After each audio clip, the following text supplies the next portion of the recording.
बिस्मिल्लाहिर्रहमानिर्रहीम। अस्सलाम वालेकुम स्टूडेंट्स ऑफ क्लास 10। जैसा कि आप लोग जानते हैं कि जो हमारा प्रीवियस लेक्चर था उसमें मैंने आपको कंप्यूटर की न्यू बुक के यूनिट नंबर 1 यानी problem solving and algorithm designing के क्वेश्चन नंबर 1 और 2 आप लोग के साथ शेयर किए थे, ठीक है।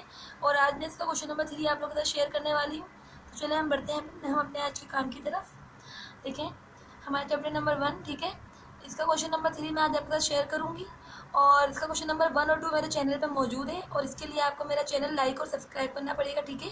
तो आप सब मेरा चैनल लाइक करें और सब्सक्राइब करें, ठीक है। देखिए ये है हमारा question number 3। Describe the steps involve in problem solving. कह रहे हैं वो स्टेप बताएं जो प्रॉब्लम सॉल्विंग यानी किसी भी प्रॉब्लम को हल करने में शामिल होते हैं। हेडिंग आ जाएगी problem solving is a step by step process. Problem solving एक स्टेप बाय स्टेप प्रोसेस है यानी अमल है step by step.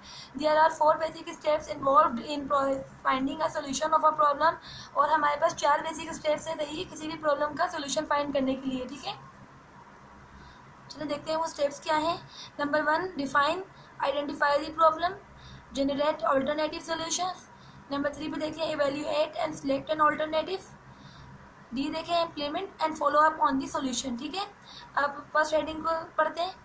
Define identify the problem, ठीक है।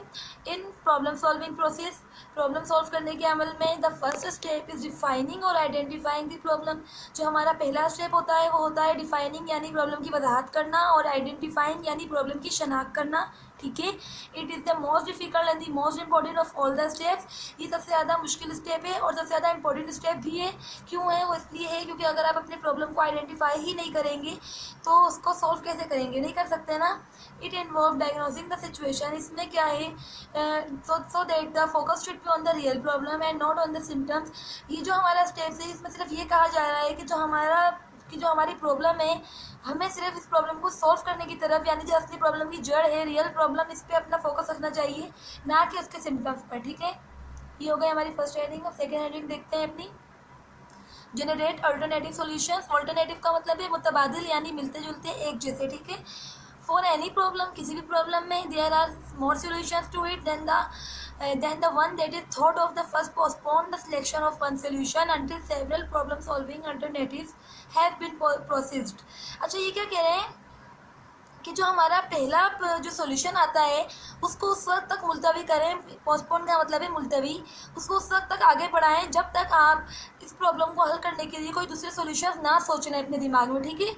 क्योंकि हमें जो हमारा पहला सॉल्यूशन आता है हमें उससे ही अपना सवाल हल करना नहीं शुरू कर देना चाहिए, बल्कि हमें थोड़े अपने दिमाग में थोड़ा सा जोर डालना चाहिए कि क्या पता हमें कोई और सॉल्यूशन हमारे दिमाग में आ जाए, कुछ और आइडियाज़ हमें मिल जाए, ठीक है।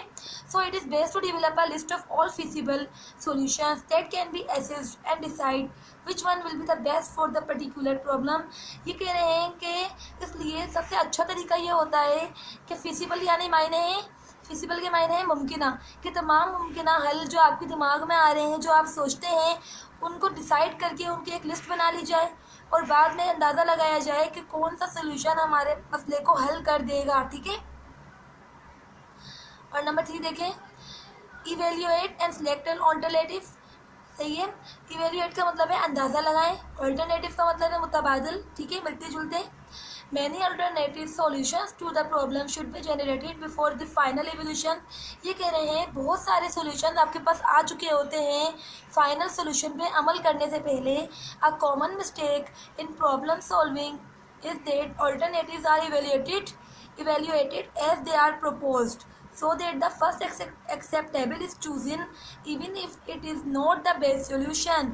ये कह रहे हैं कि एक कॉमन मिस्टेक हम क्या करते हैं किसी भी प्रॉब्लम को सॉल्व करने के लिए कि जो हमारे पास मिलते जुलते सॉल्यूशंस आते हैं हम उन पर तवज्जो ही नहीं देते, बल्कि जो हमारे पास एक पहला सॉल्यूशन जो सबसे पहला हल हमारे दिमाग में उस वक्त आता है हम उस पर ही अमल दरामद करना शुरू कर देते हैं, ठीक है। यानी हम so the first acceptable is chosen यानी हम पहला ही चुन लेते हैं even if it is not the best solution, चाहे वो अच्छा सोल्यूशन हो या नहीं, लेकिन हम अमल पहले पे ही करते हैं, ठीक है। लेकिन ये गलत है।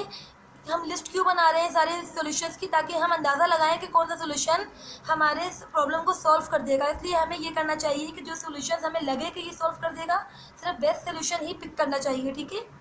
लास्ट रीडिंग देखते हैं